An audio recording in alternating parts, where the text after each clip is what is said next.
Julius Caesar.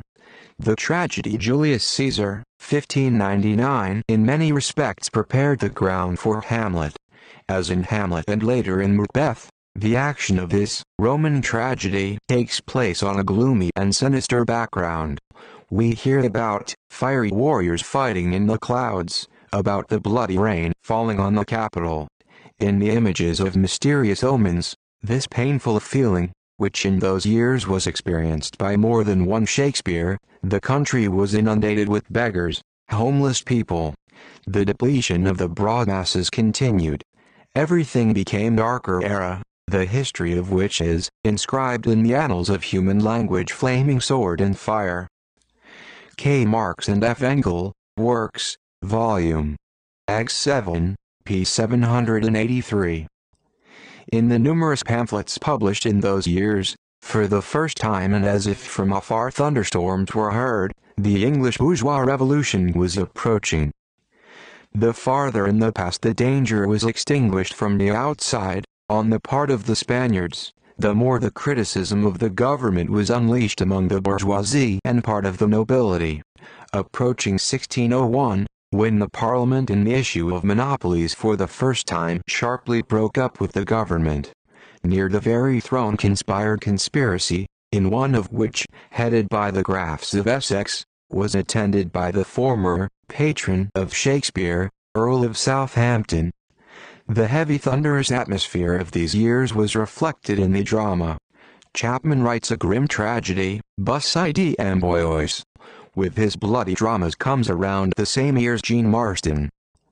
In his play, Dissatisfied 1601, we see a man, a victim of injustice, bitterly condemning the reigning around vice and appealing to revenge.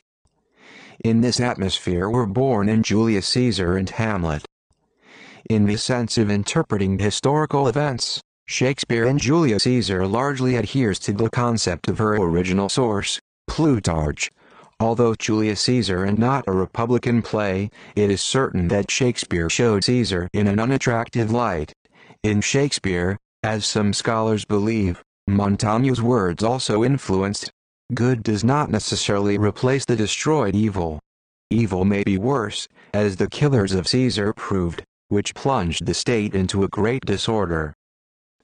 If Caesar is unattractive to Shakespeare, then conspirators, except for Brutus, are unattractive. Even his enemy Antony admits Brutus's incorruptible honesty. It was a man, he says over the dead Brutus.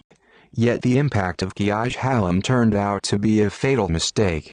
Caesar fell, but his shadow pursued Brutus and triumphed under Philip. "Oh, Julius Caesar," cried the defeated Brutus, "you are still powerful, your ghost wanders around and turns our swords against ourselves." The blow with the dagger was barren. He was condemned by history. The fate of Brutus and other conspirators is finally decided by the people who did not follow them.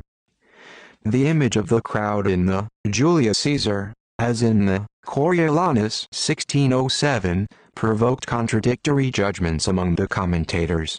It seems to us that Shakespeare himself has different aspects of this image. He gave Shakespeare abundant material for the characteristic genre scenes.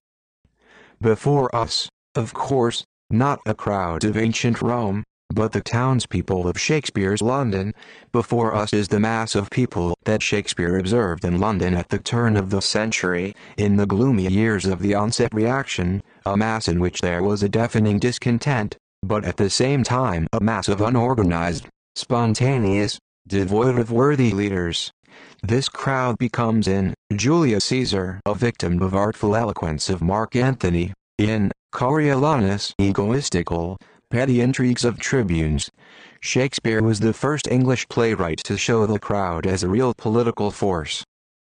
But if Brutus was wrong, how to destroy the evil that reigns in the surrounding, disorderly world? From reflection on this issue, Hamlet was born, which, as we have already said, opens the second period of Shakespeare's work, 1601–1608. But before going to Hamlet, we will stop at the most noisy event in the political life of England of that time, as well as on several facts of the biography of Shakespeare.